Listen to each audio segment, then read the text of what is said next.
want to put together a quick video on using Winlink Packet with the FTM-510. It'll also work on the FTM-400, probably the 300, the 200, the 100, all the radios with the same, I think it's a 9-pin DIN connector.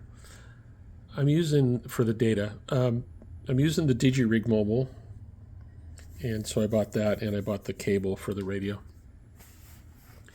And as far as setting up the software, I don't remember where I got the information on probably on some YouTube video where, okay, so you're familiar with, you should be familiar with setting up your settings in Winlink Express. Let me close this. And then there's a program you need in addition to Winlink. So I'm going to open the Winlink Packet session here, and you're going to see this program by UZ7HO. It's called Soundmodem.exe. You just Google search it.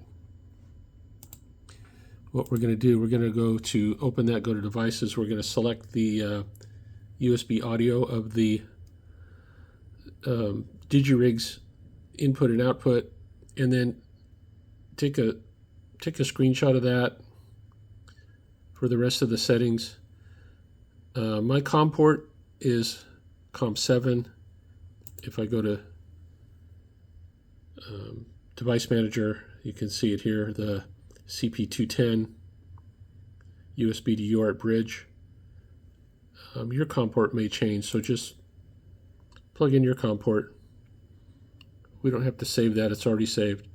You do need this KISS port turned on. I'm using the other protocol for something else. You don't need to worry about this one. You just want it set up like this. And now we go into Winlink Packet settings, and we want to use KISS type TNC. So basically this Soundmodem.exe is a software TNC.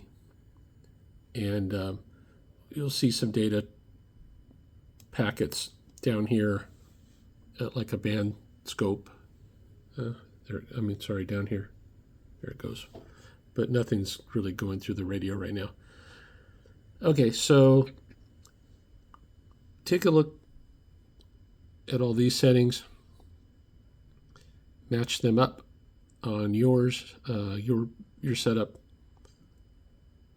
And what we're going to do is,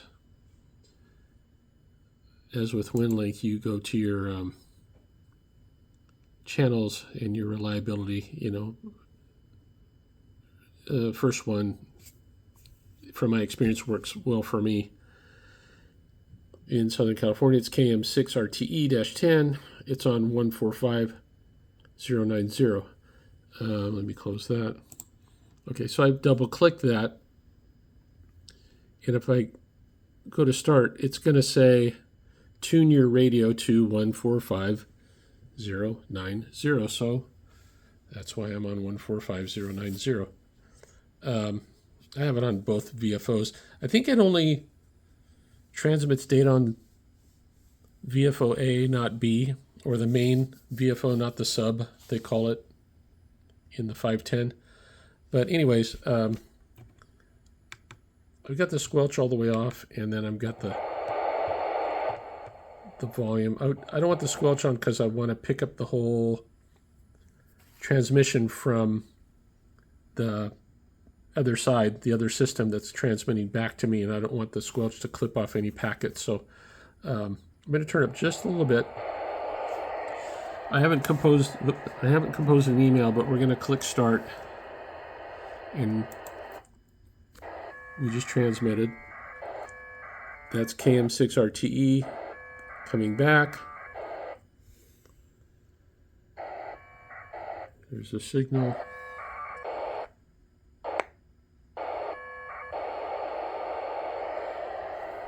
And no messages, but it did handshake.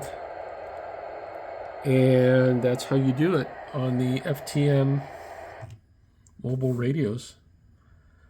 I can't help you with troubleshooting because everybody's setup is different, but hopefully this will help.